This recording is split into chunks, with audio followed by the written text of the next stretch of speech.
Hello दोस्तों, आज की हमारी कहानी महाभारत की कहानी है। इस कहानी के बारे में लगभग सभी ने सुना होगा, तो चलिए शुरू करते हैं।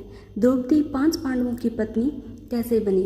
राजा द्रुपद ने अपनी बेटी द्रौपदी की शादी के लिए एक संयावर सभा का आयोजन किया था। संयावर में दिए गए शर्तों को अर्जुन ने पूरा किया और इस तरह से द्रौपदी की शादी अर्जुन के साथ हो गई। उस समय पांडव अपनी मां कुंती के साथ पहचान छिपाने के चलते ब्राह्मण वेश में रहा करते थे और भिक्षा मांगकर अपना पेट भरते थे। पांडवों को दिन भर भिक्षा कर जो भी मिलता था उसे वे अपनी मां कुंती के सामने लाकर रख देते थे, जिसे कुंती सभी में बराबर बांट देती थी।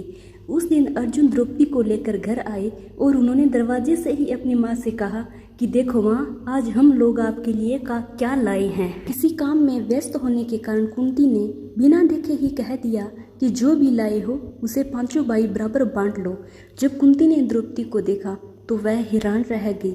उन्होंने अपने पुत्र धर्मराज युधिष्ठिर से कहा कि इसका कोई ऐसा उपाय निकालो जिससे द्रौपदी का भी कोई अनर्थ ना हो और मेरे मुंह से निकली बात भी झूठी ना हो। हालांकि इसका हल युधिष्ठिर भी नहीं निकाल पाए थे।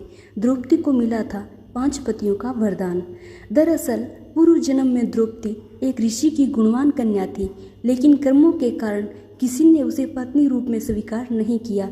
इससे दुखी होकर वह भगवान शिव की तपस्या करने लगी, जिससे प्रसन्न होकर भगवान ने उन्हें मनचाहा वरदान मांगने को कहा।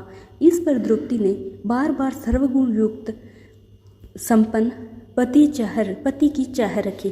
तभी भगवान शंकर ने कहा कि तूने मनचाहा पति पाने के लिए मुझसे 5 बार प्रार्थना की है, इसलिए तुझे दूसरे जन्म में 5 पति मिलेंगे।